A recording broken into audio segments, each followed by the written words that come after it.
Os vikings chegaram ao Brasil no século X, por Juscelino Luz. Viagem no tempo. O século X começou em 1 de janeiro de 901 e terminou em 31 de dezembro de 1000. Um fato que foi escondido por muitos anos na história: os vikings são uma antiga civilização originária da região da Escandinávia, que hoje compreende o território de 3 países europeus: a Suécia, a Dinamarca e a Noruega. Igualmente conhecidos como nórdicos ou normandos, eles estabeleceram uma rica cultura que se desenvolveu graças à atividade agrícola, o artesanato e um notável comércio marítimo. A vida voltada para os mares também estabeleceu o comércio nos mares como outra importante atividade econômica. Em várias incursões realizadas pela Europa continental, os vikings conquistaram terras, principalmente na região da Bretanha, que hoje abriga do Reino Unido. Cronologicamente, a civilização viking alcançou seu auge entre os séculos 8 e 11. O processo de invasão à Bretanha aconteceu nos fins do século 8. No ano de 865, um poderoso exército de vikings dinamarqueses empreendeu uma guerra que resultou na conquista de grande parte das terras britânicas. Com isso, observamos a consolidação do Danelag, um extenso território viking que englobava as regiões centro, norte e leste da Bretanha. Na mesma época, os vikings continuaram sua expansão em terras escocesas. As habitações dos vikings eram bastante simples. Madeira, pedras e relva seca eram os principais elementos utilizados na construção das residências. Além disso, observamos que a distribuição espacial do lar era bem simples, tendo, muitas vezes, a presença de um único cômodo. Nas famílias um pouco mais abastadas, observamos a presença de uma divisão mais complexa composta por salas, cozinha e quartos.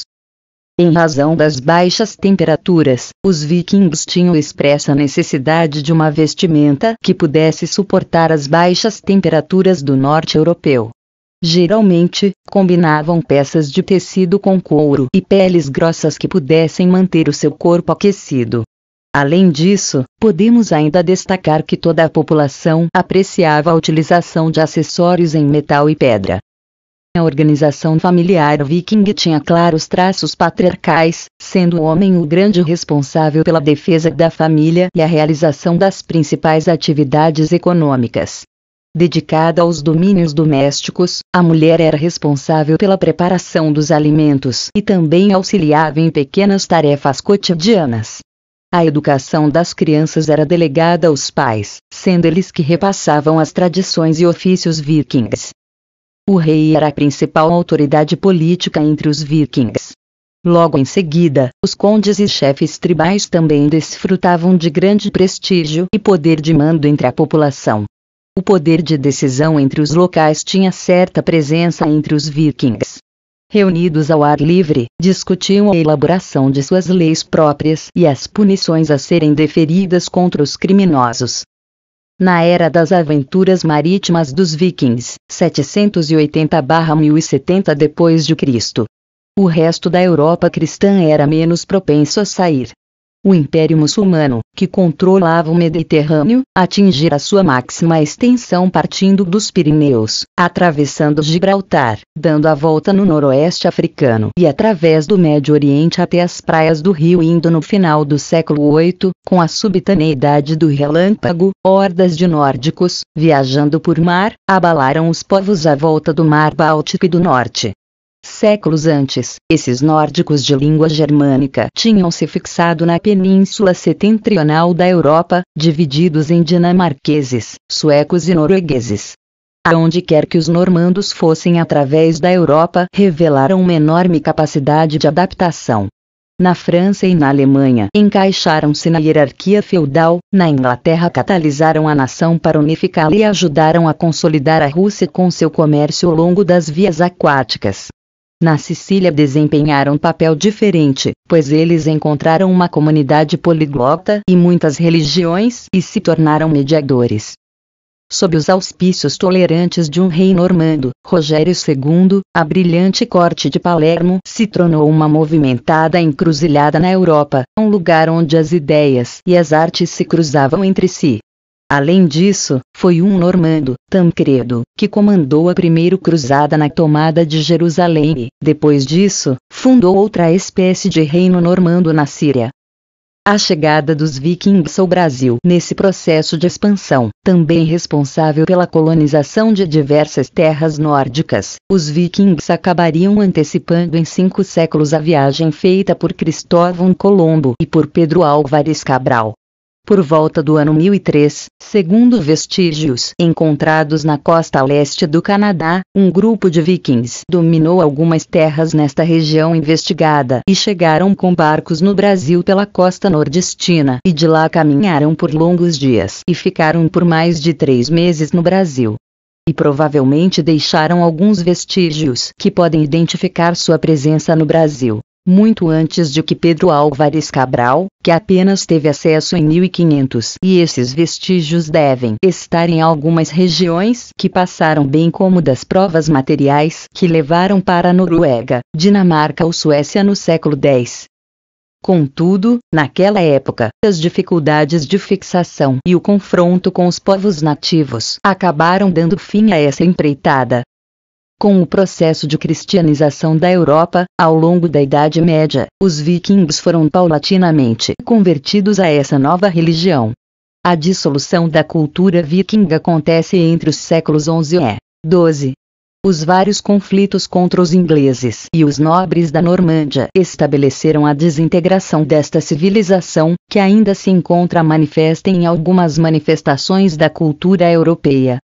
Escandinavos chegaram ao Brasil bem antes de Pedro Álvares Cabral. Nada temos quanto à chegada dos portugueses ao Brasil. Aliás, a maioria de nós somos descendentes da Lusitânia.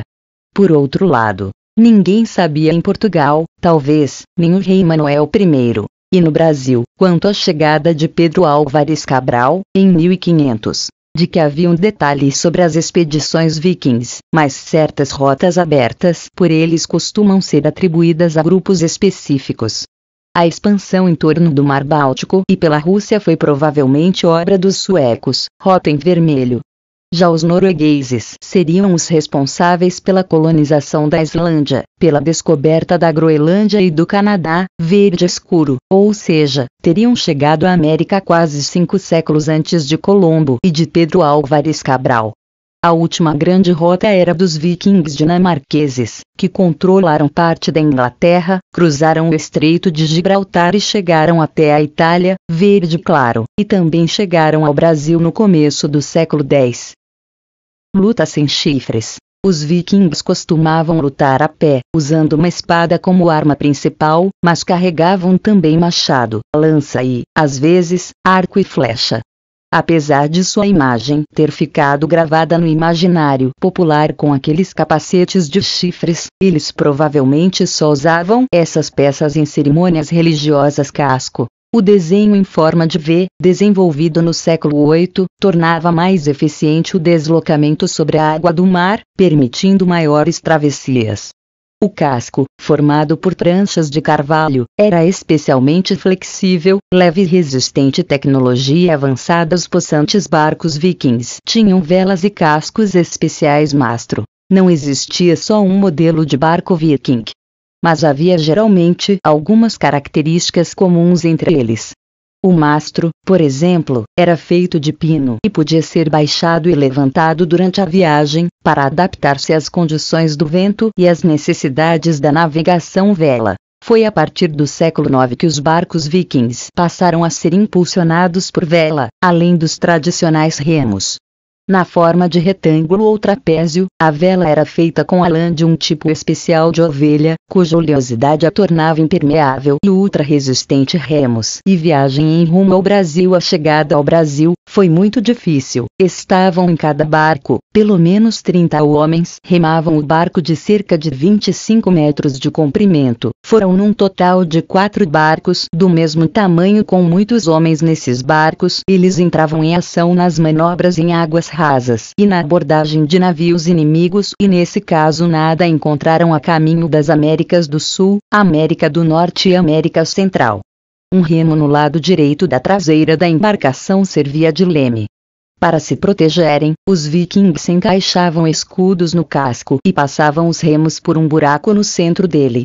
E foi uma das grandes viagens feitas pelos vikings, deixando pistas e marcas que foram escondidas da população. Na área religiosa, aos vikings é atribuída rica mitologia povoada por vários deuses, sempre adorados nos eventos coletivos. Várias histórias envolvem a luta entre os deuses nórdicos ou o embate entre as divindades e os gigantes. Odin, por exemplo, era adorado como o deus dos deuses. Thor era a divindade mais popular, tinha poder sobre os céus e protegia os vikings. Porém, ao longo da Idade Média, diante do processo de cristianização da Europa, os vikings foram lentamente convertidos a essa religião. Por fim, a dissolução da cultura viking ocorreu entre os séculos XI e XII. Na esfera religiosa, os vikings eram portadores de uma rica mitologia povoada por vários deuses sistematicamente adorados em eventos coletivos. Várias histórias envolvem a luta entre os deuses nórdicos ou o conflito entre as divindades e os gigantes. Odin era adorado como o deus dos deuses. Thor era a divindade de maior popularidade e tinha poder sobre os céus e protegia o povo viking.